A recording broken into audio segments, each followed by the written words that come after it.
This is the Flying Up podcast. This is Liam and Andrew. Hello. Thanks. I want to give a shout out to our Irish download, who the last 2 weeks has been clicking that download button. It's Conor McGregor's family. Probably Conor McGregor's. No, McKenna. Conor McKenna. McKenna, is it? It's not McGregor. Conor McGregor's the MMA fighter. You're right, it is true. It's Conor McKenna. Conor McKenna, sorry. Oh, McKenna, yes. Oh, well, it might be Conor McGregor's family. Yes. We don't know that. He might have family in Ireland. I don't even watch wrestling. How did I make that mistake? UFC.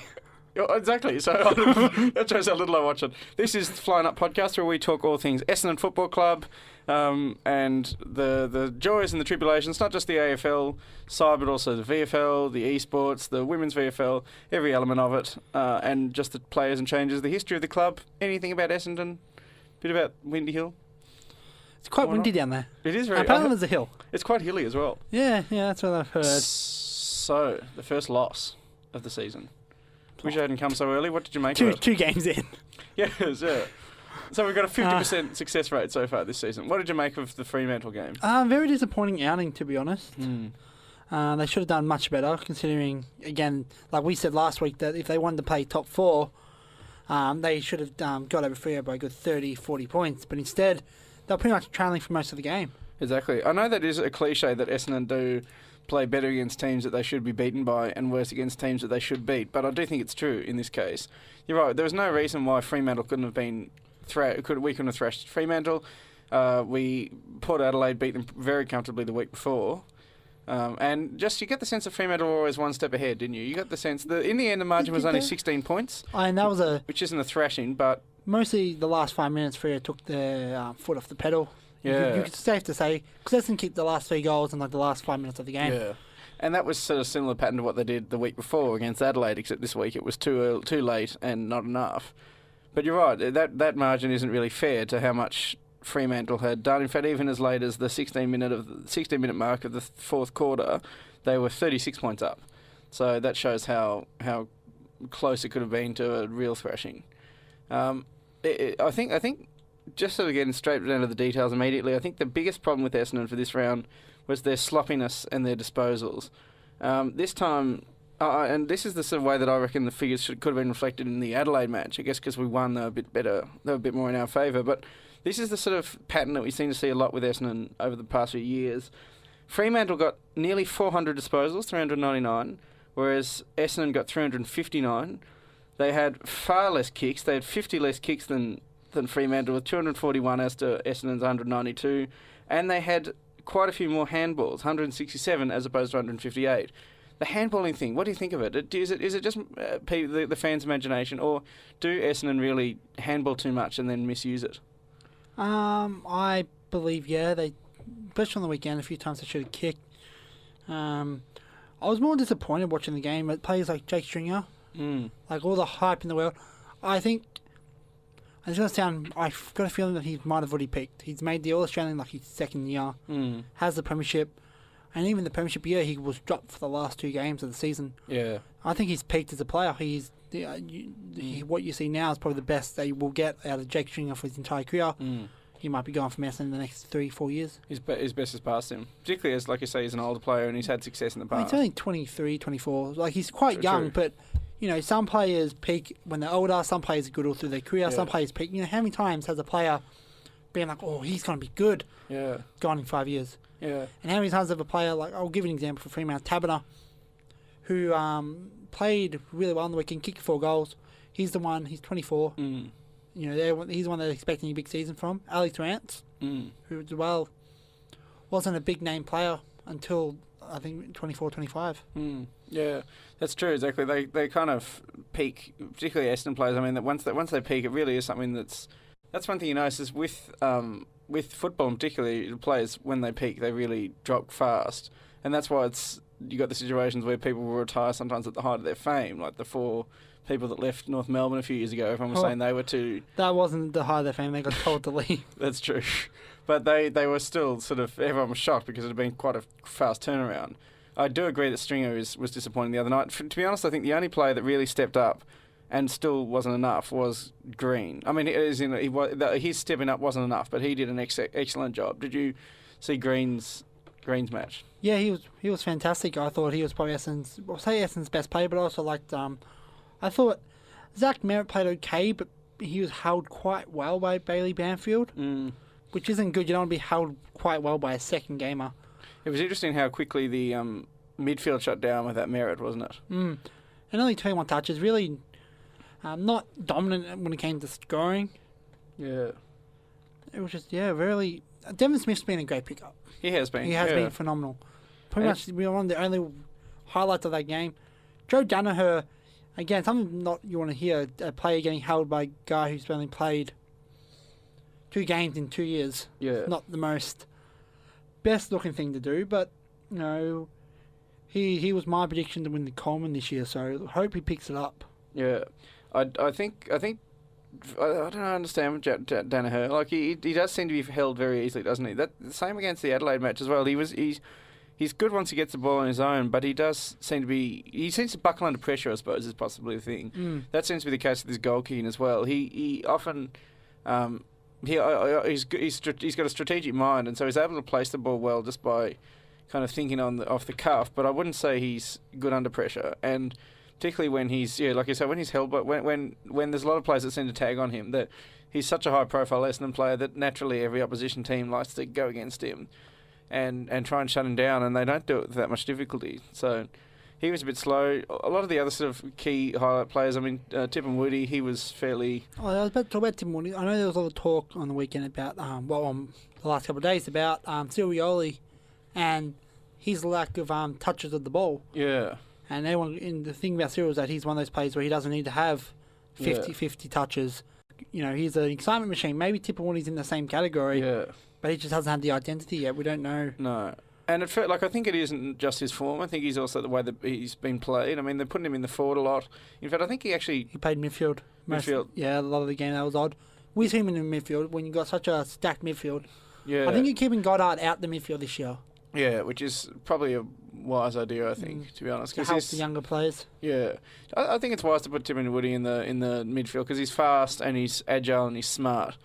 And particularly when you have people like Merritt that just have slow gains. That's, I think, naturally where Tim and Woody stand up. I think the reason why I thought he was a forward is because he seemed to have a lot of shots at goal and kicking goals. I don't know if that's a new strategy they brought him in to try and be a goal kicker because he's not a bad kick at goal. But I think he just isn't naturally. He doesn't flourish as naturally when he has to stop and kick. But I think he's almost naturally a crummer or a wing player. Who else was good and bad? Good and bad. Who do I think? Like I said, James Stewart and Kyle Hooker again failed the fight. Like James Stewart kicked, I think, 2 easy goals. Like the 3 goals in the last couple of minutes of game. It's hard to count them as anything really. They're just little stats for the team. There's really nothing to go by. Yeah. Because of how, like I said, Freo put their foot off the gas. Yeah. And the same thing happened last year. Freo did the exact same thing last year when they played the Doggies. They got walloped by Port Adelaide, funnily enough. And they got rid of older players, plus Darcy Tucker twice. He's only 21. Just to rub insult to injury. Both times they got rid of the older players plus Darcy Tucker. And they're putting young players. This week you saw the debut of Adam Shearer and Mitch Croden. Shearer played really well, kicked 2 goals. And it's just the introduction of youth. It's kind of like getting a new coach. When every time a club sacks their coach, they usually do well the next week. Yeah. Maybe that's for Freo, they're definitely not in top. That's the issue. Freo's not in top 8 contention. You wouldn't. No. When you talk about teams that will make the top 8, Freo would be, at best, they would scrape in 8th position. At 8th, yeah. Where Essendon's at best, you guys we're going to win the flag. Yeah, yeah. So that's what I mean. I'd love to say that Fremantle, we lost because Fremantle played wonderfully well, but I don't think that was really the case. They played solid football. They played better. In the 3rd and 4th quarter, they stepped up a lot and they just pulled away from Essendon. But I don't think they were... Yeah, they played better than they usually do, but not unbeatable. Not something that really... Essendon at its best could have beaten that Fremantle. But it's also interstate, apparently. I know. Yeah. And it is hard for Victorian clubs to travel. Like, I'm pretty sure you have to look at it like a map to find where Perth is, because travelling's not really a Victorian team's thing. You need to look at a map of the solar system to find where Perth is. Yeah, pretty much. Like, I think they made a mistake on the Collingwood thing, because it goes MCG, AO. That's a weird way to spell the MCG. Yes, playing Adelaide at the AO, that's... The AO. Collingwood players won't know where Adelaide Oval is. No, it just say it's a little bit further west than Footscray. They won't know where Footscray. Exactly. Yeah. You know Smith They Street. struggle to find Etihad. Remember that time that was the Sydney players. They had to get off they called a tram to the game a few years ago. Oh, that's old. Yeah, that was very awkward. Or the bus broke down. The best story I ever heard. This is all the way back in Ireland. Yeah. I think it was Kerry. They lost the All Ireland, which is the grand final of the Gaelic football. Yeah. Because the tickets for the train was too expensive. What? To go from Kerry to Dublin. So they just forfeited. Yeah. But surely they'd travelled to Dublin before. Yeah. So why was that round any different? Surely if they're supporters, they could have crowdfunded it. Their supporters could have bought them tickets. Or I'm sure if they got on the train and the people on the train were saying, "Oh, the ticket inspectors got on," I'm sure they wouldn't be like, "Oh, sorry, I'm sorry, rules are rules. I know you're competing in our national games grand final, but that's crazy. That doesn't make any sense. That's almost as bad as the time that Essendon." Oh, sorry, no, I tell a lie. No, Kerry refused to play because the Great Southern and Western Railway would not sell tickets to their fans at a reduced rate. So it was prices, okay. But it wasn't for them, it was for the fans. Still, it seems a little bit kind weird. of, yeah. It sounded like it was a protesting. Speaking of just bringing it back to Essendon, speaking of weird stories. So we're doing this for our Irish listener, making sure they feel loved. The Irish listener thinks, this is the podcast for me. They remember that time a few years ago when we had a practice match was it Shepparton, and they took a light aircraft? Is that the one? Oh no, that's not the one they called off. Wasn't yeah, it was. Yeah, because yeah. The aircraft either broke or got delayed or something, and they couldn't fly, and they didn't want to catch a bus. Yeah, it was ridiculous. So that's. It's so hard being an AFL player, that luxury life you live. Oh yeah. You know, private jets and yeah. Surely they could have all crowded into Joshua Green's private jet. I was just ragging on him. The money you'd be paying him. But yeah, no. Does Essendon need a big name recruit? I know that's every team's thing. Like I said, Collingwood this year, I think all their eggs are in this Tom Lynch basket, and hence why they don't have a key forward. Hawthorn's never looked for. I'll give Hawthorn credit. I know on the Essendon podcast, giving Hawthorn credit. This is risky. This is our show. There goes our listeners. The switchboard's gone dead. To Hawthorn's credit, Ugh. they always got good players, but they never got A-list players. They never recruited them. They've had some pretty A-list players. Yeah, I'm talking about no, that's true. Yeah. So please, pitchforks down. Don't find out where I live. You won't bother. You can tell them where you live. No one will bother to go down there to attack you. I just complimented Hawthorn.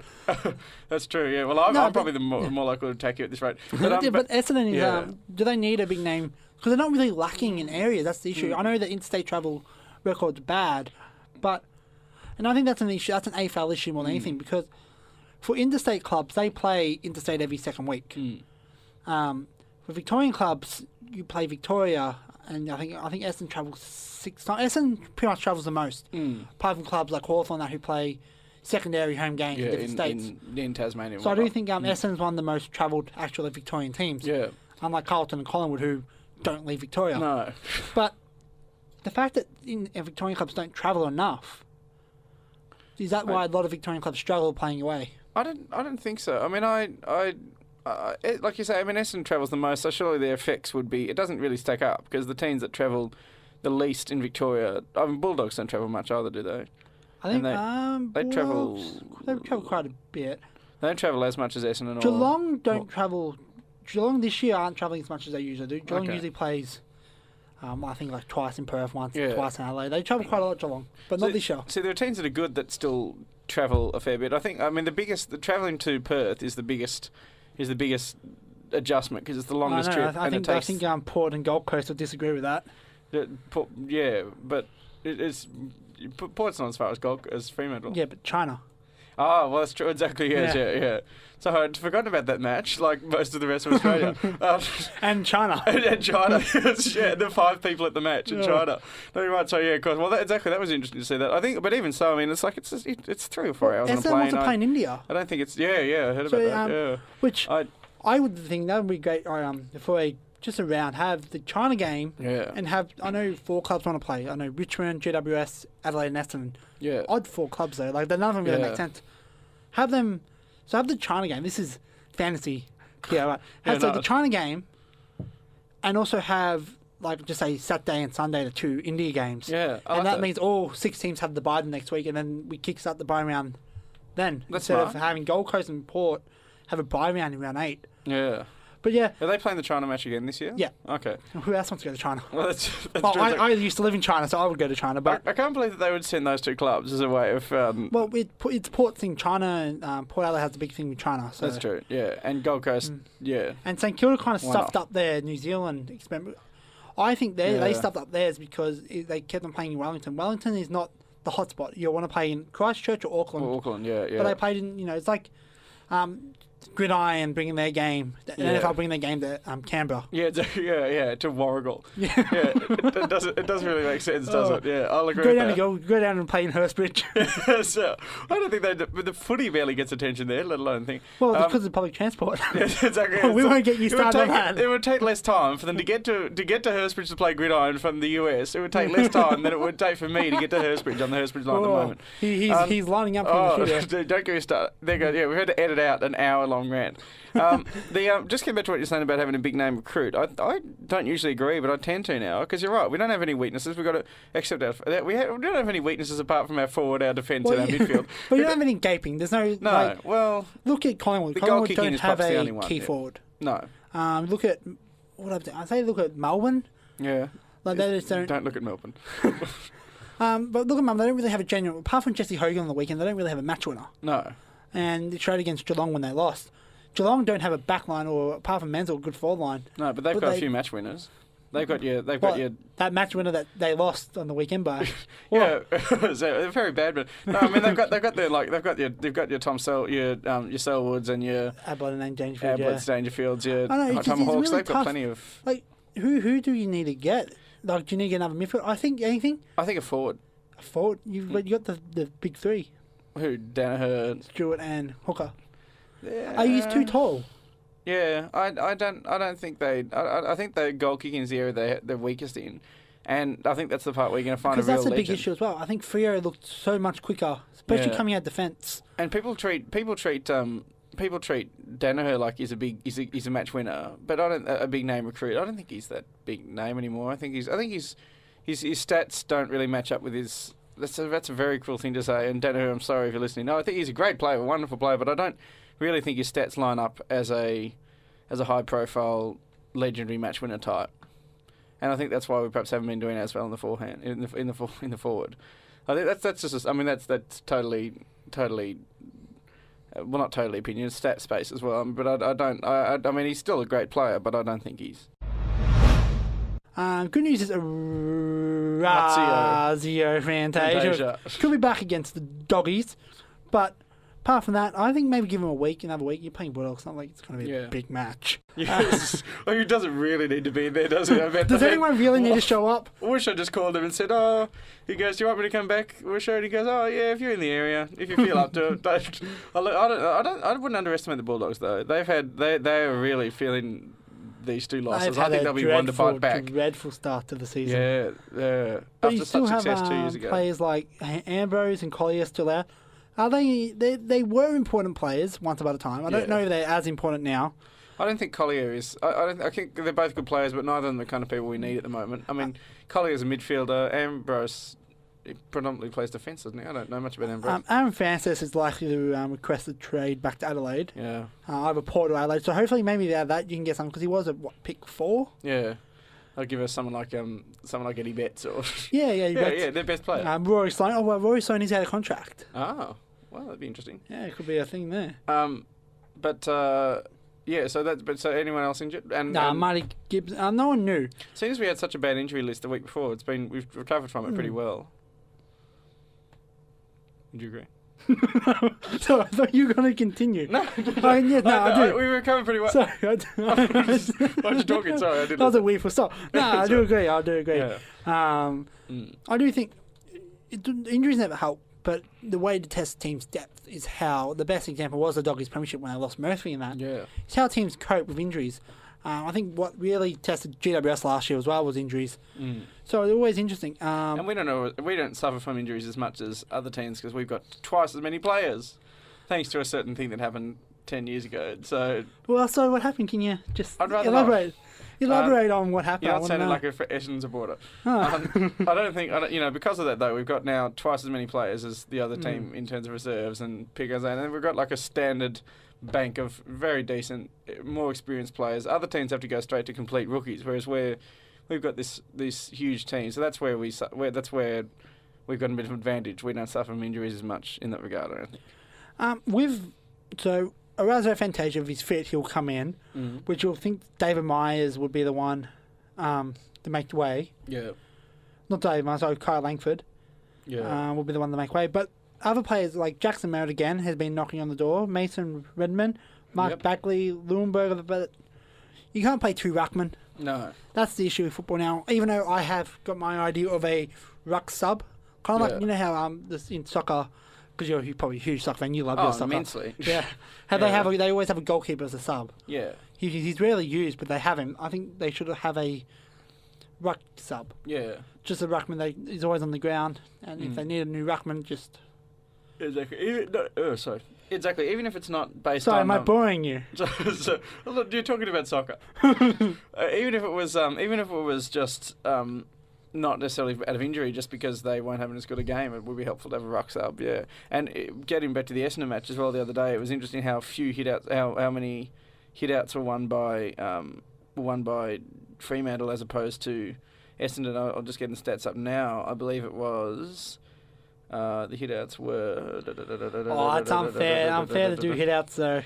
49 Unfair. Fremantle to... I would not do hitouts. You don't think so? 49... Oh, who was the ruckman for Fremantle? 50 Fremantle to 28 for Who Essendon. was the ruckman for Fremantle? I don't know. Aaron Sandilands. Yeah. How many ruck battles did Sandilands lose in his career?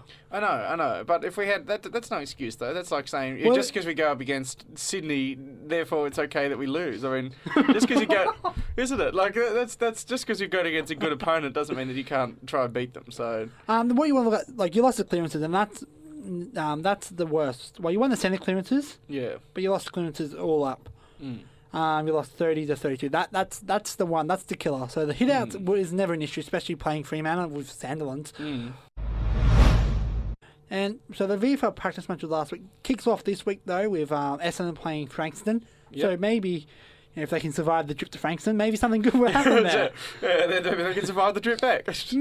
We're taking bets now to see if they'll live.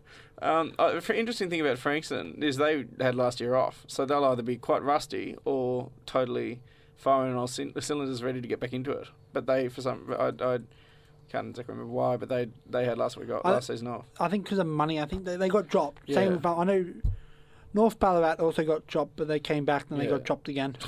So that'll be the other interesting development in the VFL is that they've now made Heath Hocking as the captain, which I am a total proponent of. That's a great idea.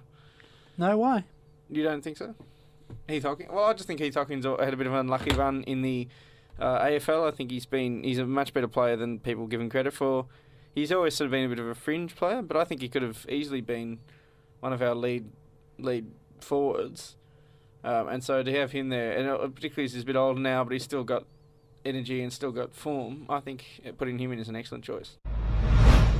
Time for the fact of the round. Yeah. So after missing 2 seasons due to World War One, that sounds like a weird. Imagine that on your list. Yeah, missing World War One. Heath Hocking, missing World War One. But yes, Essendon makes their return in 1918 after missing the last 2 seasons. Yeah. In round 3, who do they play against? And the Oval will scare you when I tell you the name of the Oval. Who do they play against? Yeah.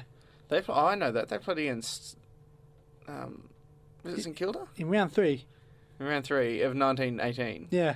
They played against St Kilda, didn't they? No. But it was a German name, wasn't it? No, the fact that I was really confident that you said that. No, they played against Geelong. Geelong, yeah. They lost 6-16-52 to 4-12-36. But the Oval. The Oval? Oh, Corio Oval. Really? Yes, and they thought World War One was scary. Imagine having to play in Corio. In Geelong. Oh. No, Geelong's fine. Geelong's fine compared to Corio. So, there goes our Corio listeners. Wow, that's a shame. So they go, but they played there until 1940. That's really odd. Can I go back to the Somme just for a bit of to relax a bit? I want to go back to the Marseille. And Gallipoli was nothing that. Yeah. But yeah, no, that's interesting. No, I did not know that. I didn't as well until I looked it up just like 2 seconds ago. So, But no, I love going for pass. I'm trying to find a Footscray fact when they played Footscray, but I can't remember the last time they played Footscray in round 3. So the last time we played the Western Bulldogs, before we get into our round 3 game, last time they played in front of 48,000 at Etihad Stadium. So thankfully, even though it was in Victoria, still went down round 19, 2017. 1913, 127 to 13, 1997. That was a close game. I actually remember watching that game. And it was really, really, it was a good game in my personal opinion. Definitely.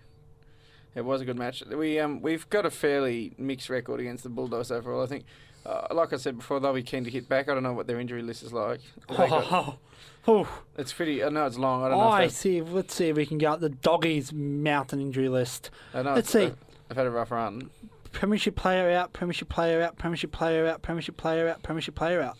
Right. Plus they had 2 retirees, and Jake Stringer and Joel Hamling. Let's not get complacent though, because this is where Essendon think, this will be an easy match. So, against. Oh no, it's in Victoria. It's in Victoria. It's okay. That's actually an matches. issue I had. I spoke about this when I did my other show at the Sport Desk. Yeah. On 90.7. It was but shameless cross promotion.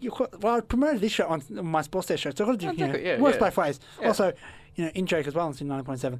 But hi, I'm Liam. That was it. No, but the issue I had with Essendon, if you look at teams like Gold Coast, and I use Gold Coast for the example, is because they've been terrible their entire existence. Yeah. But especially the last few years, they've never struggled to win away. No. Like they barely win games.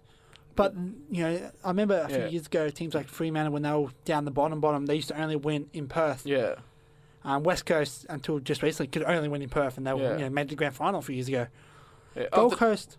You were saying something? No, you're right. No, yes, exactly. Yeah, of the 2 matches that Gold Coast have won, one of them's been away. You're right. They do. Do you think that's just an interstate thing? No, I don't think it's an interstate thing. I just think because GRS as well struggled to win away from Sydney, especially Melbourne. But like last year alone, Gold Coast won at Etihad and they won at MCG. The year before, I think they won in Perth. This year they won at Etihad, and they have to. For Gold Coast, they have to win because they're not playing a game at home. And I don't count Queensland because it's a home state. No. So that's what I mean, and that's interesting how a team who's struggled at the bottom of the ladder, and they barely win. Like last year, they won 6 games and they won 2 in Melbourne. So that's true. Actually, you're right. The fact that they won a third of their games interstate is interesting, and I don't know if it's just because they do have to travel, but there are I think it comes down to not just where the teams are located, but also how long they've been around for. I mean, Gold Coast are so new; they're still not quite settled. They haven't got into a regular routine. A lot of the players at their club as well are young and aren't familiar enough with the club and the rigours of football to feel things like jet lag. Whereas, but it's even really established teams. That's why teams are not jet lag as much as. Did a Victorian just complain about jet lag? Not jet lag, but the getting stuck from. Not jet lag, but the need to the effects of travelling a lot, and that's why teams with established older teams as well, with older players in their team, I think don't travel as well, statistically. I mean, you'd argue that Hawthorn don't play as well interstate generally. A lot of their few losses actually happen in different cities. Well, Hawthorn also play in Melbourne. Well, no, in Tasmania. Yeah, definitely. But they usually lose that. No, they win. Don't know what you're on about. Anyway. So that is this week's episode of Flying Up. We'll be back next week to look at the Bullies match and also talk about the first round of the VFL against Frankston, the practice match against Werribee. The first match against Frankston in Frankston. Let us know on the podcast. It's facebook.com/Flying Up podcast, isn't it? Yes. And also on Omni and iTunes where you can download it. Shout out to our Irish listener. Let us know if you've got any fun Essendon facts or if you play for Essendon. And we'll be back next week. Thank you very much. Thank you. Thank you very much. Thank you. Thank you very much. Thank you. Thank you very much.